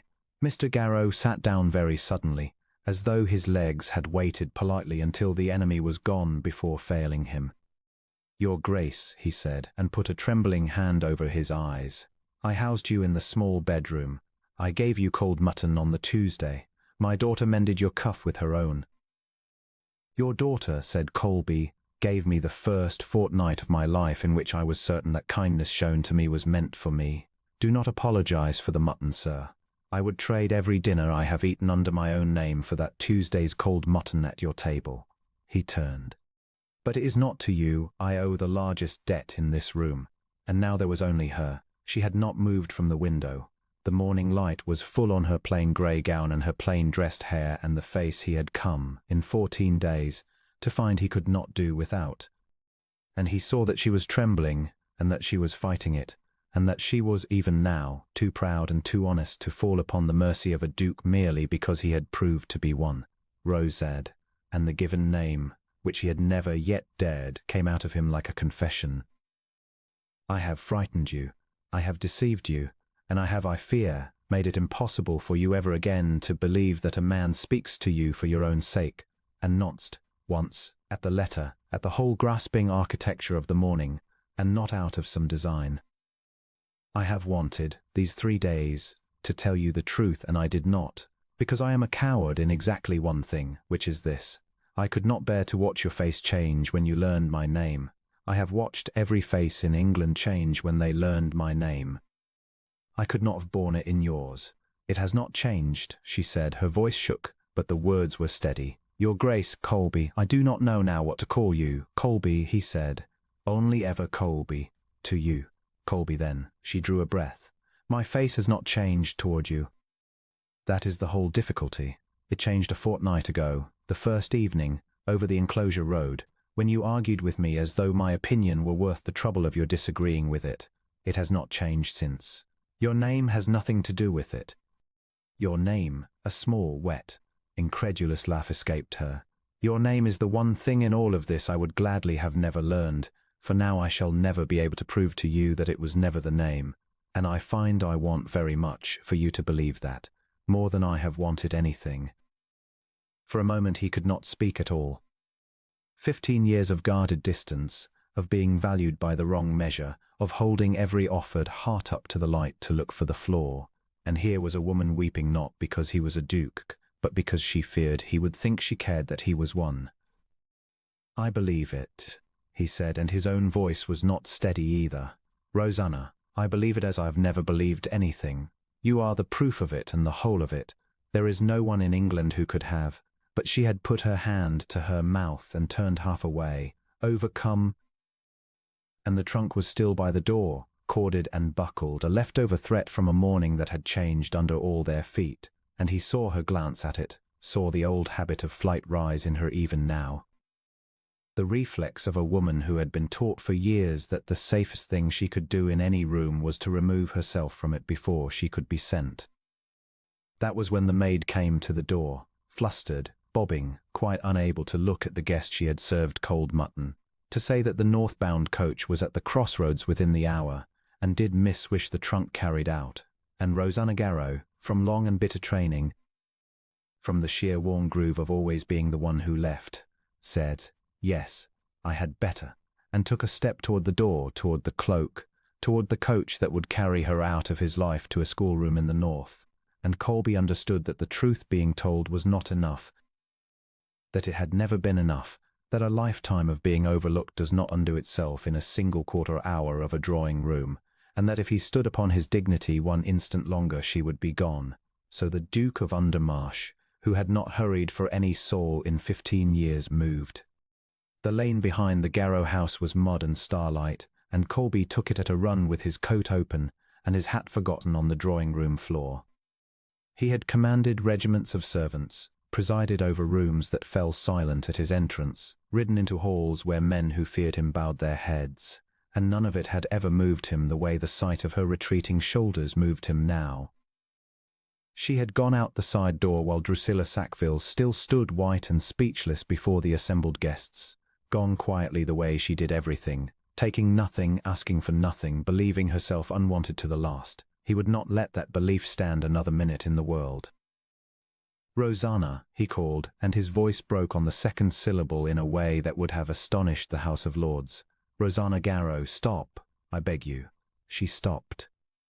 She did not turn at once, and he saw her back straighten, saw her draw the plain grey shawl tighter as though against a cold that had nothing to do with the night. When she did face him, her chin was lifted in that manner he had come to cherish above all the practiced graces of all the polished women who had ever schemed for his attention, not proud, only unbroken. "Your Grace," she said, "you should be inside. They will be looking for you. It is not seemly for a duke to stand in a wet lane. Let them look." He came to within a pace of her and made himself stop there, though every part of him strained to close the distance. "I have spent the better part of my life being looked for, and being looked at, and never once being seen. You are the only soul in that house who saw a man and not a coronet, and I will not have you walk away from me into the dark believing I deserted you to it." Her eyes searched his face. The moon caught the wet on her lashes, and he understood, with a pang that went clean through him, that she had been weeping, and that she had done it silently, in the lane, alone, rather than let a single one of them witness it. "You are the Duke of Undermarsh," she said, and it was not an accusation, only a fact laid down between them like a stone, the man my father spoke of for a fortnight in tones of dread. "The great and terrible guest I dressed in my plainest gown to disappoint, so that I might be too dull to marry off and left in peace." A small, wounded laugh. "I greeted you in that gown, Your Grace. I served you tea and thought you a poor scholar my father meant to fob me upon. I spoke to you as I would speak to any man of no consequence. You spoke to me," he said, "as if I were worth kindness for its own sake and no other reason. Do you imagine that is common? Do you imagine I have known it above twice in my life?" He shook his head slowly. "I came to this house a stranger with a false plainness of my own, Rosanna. I let your father believe I was a scholar of his acquaintance because I had grown so weary of being courted for my rank that I wished, only once, to be met as a man. And I was met by you, more honestly than I've been met in 20 years. Do you not see what that is? Do you not see what you undone in me?" She was quiet. Somewhere behind them a window threw its yellow light across the gravel, and voices rose and fell inside, the shocked murmur of a house that had just watched its cruelest ornament exposed. He did not care for any of it. He cared for the woman standing before him with her shawl clutched at her throat, and her whole hive braid braced against the blow she believed was coming. "I know what you must think," she said at last, "that I schemed for this. That I made myself small and plain and gentle, so that a great man might be charmed into lifting me up. Drusilla will say it. She will say it in every drawing-room in the county before the month is out, that the shabby Garrow girl trapped a duke with a grey gown and a humble tongue. Drusilla Sackville," he said evenly, "will say nothing that any person of sense will heed, for she has this hour shown the whole assembly precisely what she is. I stood among them and let her mock you, Rosanna. God forgive me. I stood there a stranger and heard her name your poverty as though it were a sin, and heard her allies laugh, and I watched you answer her with more grace in one quiet sentence than she owns in her entire body. And I resolved then that I would sooner set fire to my own name than see you spend one more evening beneath the heel of a woman not fit to carry your gloves." He drew a breath. "The truth is out now, all of it. They know who I am, and they know I came to this house for one reason only, and that reason is not your father's fortune, which is nothing, nor an alliance, which I do not need, nor a pretty face to set at the head of my table, which I could have for the asking any day of the year. I came for you." The words hung in the cold air. She stared at him, and for one terrible moment he thought she would refuse to believe them, would fold that belief away with all the other kindnesses the world had denied her and walk on into the dark. "Say it plainly," she whispered. "I have been made a fool of once tonight already, Your Grace, and I have not the strength for a second time. If this is pity, if this is a great man's guilt at having watched me humiliated, I would rather you left me my dignity and went back inside. I have very little else." The plea undid him more thoroughly than any reproach could have. He closed the last pace between them then slowly, so she might step away if she wished, and when she did not, he took her cold hand in both of his own and held it against his chest, over the hard and hurried beating of his heart. "It is not pity," he said. "I have felt pity, and it does not keep a man awake through the small hours composing speeches he is too proud to make. It does not turn his food to ash because a certain woman is not at the table. It does not send him running down a filthy lane in his shirt-sleeves like a boy of 18, having quite forgotten that he is the Duke of Undermarsh and 40 in the spring." He pressed her hand tighter. "I love you, Rosanna Garrow. I have loved you since the afternoon you handed me a chipped cup without apology and asked me, plainly, whether I took sugar, and did not once glance at my coat to reckon my worth by it. I have loved you a little more with every hour I have spent under this roof, and I stand before you now not as a duke offering rescue, but as a man asking, with no rank between us, whether you might find it in you to love him in return." She was trembling. He felt it travel from her hand into his own.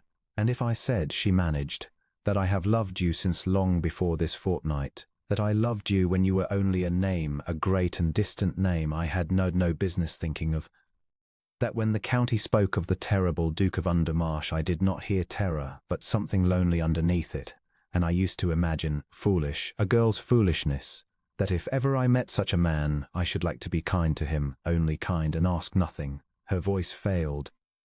"If I said that, would you think me the schemer Drusilla names me? I would think," he said, and his own eyes were not dry now, "that I have been the most fortunate wretch in England and did not know it until this night. You loved the name and were kind to the man, Rosanna. You are the one soul alive who did both, and did not confuse them, and I will spend whatever years are given me proving I know the difference and honor it." He raised her hand to his lips. It was the near touch of 100 stolen moments made real at last. Every held gaze across her father's drawing room, every hair's breadth of distance he had disciplined himself to keep, every hour he had lain awake reproaching himself for wanting what a man of his rank had no business wanting from a girl he believed beneath his notice. He lingered over it as though it were the only warmth in the whole cold county, which to him it was. Her fingers, cold a moment before, had begun to warm within his own, and he felt the faint answering pressure of them, and that small return pressure was worth more to him than every honor his name had ever gathered. "Marry me," he said against her fingers, "not to lift you above them. Not to answer Drusilla, though God knows it would answer her. Marry, because I cannot imagine one further morning worth rising to that does not have you in it. Marry me for no reason grander than that I am wholly, hopelessly and forever yours, and have been since the sugar and the chipped cup." For a moment she only looked at him. Then, very simply, in the same plain voice with which she had once offered him tea, she says, "Yes, Colby, I will marry the man." A breath of a laugh, wet and joyful. "I never wanted the Duke, I want the man who forgot his hat." He laughed too, helplessly, and drew her into his arms there in the mud and the starlight, and held her as though the whole of his guarded, armored, weary life had been merely a long road leading to this. She fit against him as if she had always belonged there. He felt her cheek settle at his shoulder, felt the small shudder as the last of her fear went out of her, and he closed his eyes and let himself, for the first time in longer than he could name, be simply and completely happy. The reserve he had worn for 20 years like a second coat, built stone by stone after the season a beautiful woman had courted his title and left the man to freeze, loosened at last and fell away from him in that lane, and he did not miss it. He had guarded his heart so long and so well that he had half forgotten he possessed one. She had found it out with nothing but plainness and patience, and asked for nothing in return, and that, he understood now, was precisely why he could at last give it whole. It could not, of course, stay a matter for the lane alone. There was a house full of witnesses, and Colby of Undermarsh had spent too many years letting the world imagine what it liked of him to leave the world imagining anything at all about her. He walked her back inside himself, her hand tucked firmly through his arm, her plain grey gown muddied at the hem and her chin high, and he brought her into the bright drawing-room where the whole assembly still stood clustered in scandalized knots. The murmur died as they entered. Rosanna's father hovered near the mantel ashen, unsure whether he was ruined or made, and Drusilla Sackville stood by the pianoforte, Her painted composure recovered enough to attempt a brittle smile as the Duke crossed the room, a smile that plainly still hoped some portion of this splendid, titled prize might yet be salvaged for herself. Colby stopped before them all. He did not raise his voice. He had never needed to. "You will forgive me," he said to the room, "for the deception under which I came among you. I wished to be known for myself and not my title, and I was by one person only." He turned his head, and every eye in the room followed his to the woman on his arm. "I have this night asked Rosanna Garrow to be my wife, and she has consented to accept the man I am, and to overlook the Duke I am obliged to be. There is no woman in England I honor more, and I will consider it a personal instruction as to the quality of anyone's friendship how they choose to speak of her from tonight." The silence held for a heartbeat. Then Miss Sackville's smile cracked at last in something small and ugly. "Your Grace cannot be in earnest," she said, with a little laugh meant to invite the room to laugh along. "Surely a girl of no fortune, no accomplishment, who could not so much as dress herself decently to receive a guest of your standing." "She dressed plainly," Colby said, "to discourage a marriage she did not want, being a woman who would not be sold. I find I can conceive of no higher accomplishment in a wife." His gaze rested on Drusilla with a cool and final courtesy that was worse than any anger. "You mistook her plainness for a one of worth, Miss Sackville. It was the truest thing in this house.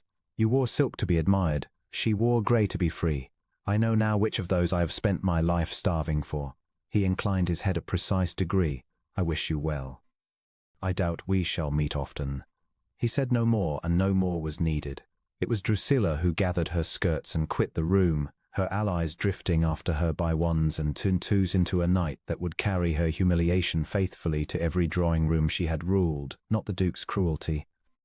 For he had shown none, but the far heavier weight of having been weighed against a shabby, gentle girl and found wanting before the entire county. Colby did not watch her go. He was looking at Rosanna, who stood beside him with tears standing bright and unashamed in her eyes, and who, when the door had closed, turned to her stunned father and said only softly, "He forgot his hat, Papa." That is the whole of it, which made the frightened old man laugh in pure bewildered relief. They were married in the early autumn, in the small grey church near the Garrow house rather than the great cathedral his rank entitled him to, because she asked for it, and because he had discovered that granting her small wishes was the nearest thing to happiness he had ever found.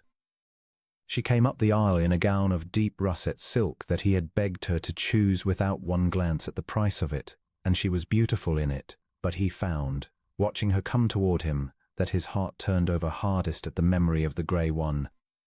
The plain honest grey in which she had first handed him a cup and, all unknowing, saved him from a lifetime of being loved for the wrong things. He took her home to Undermarsh, and the great cold house that had echoed for years with nothing but the Duke's solitary step learned other sounds. It learned her voice reading by the fire in the long evenings. It learned the particular quiet of two people content to say nothing at all. In its season it would learn a child's cry and, later, the racket of small feet on the great stair that had frightened generations into silence. The servants, who had walked in dread of him, found their master grown unaccountably given to smiling.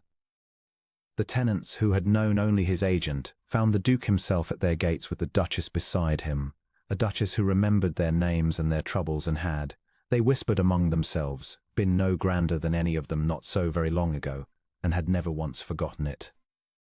On a certain evening the following spring, Colby stood at the tall library window with a letter unread in his hand and watched his wife cross the lawn below in the last gold of the light, her russet skirts gathered against the dew.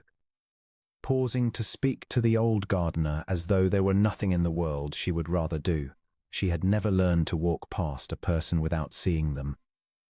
It was the first thing he had loved in her, and it would, he suspected, be the last thing he loved as an old man, if God were kind enough to make him one at her side.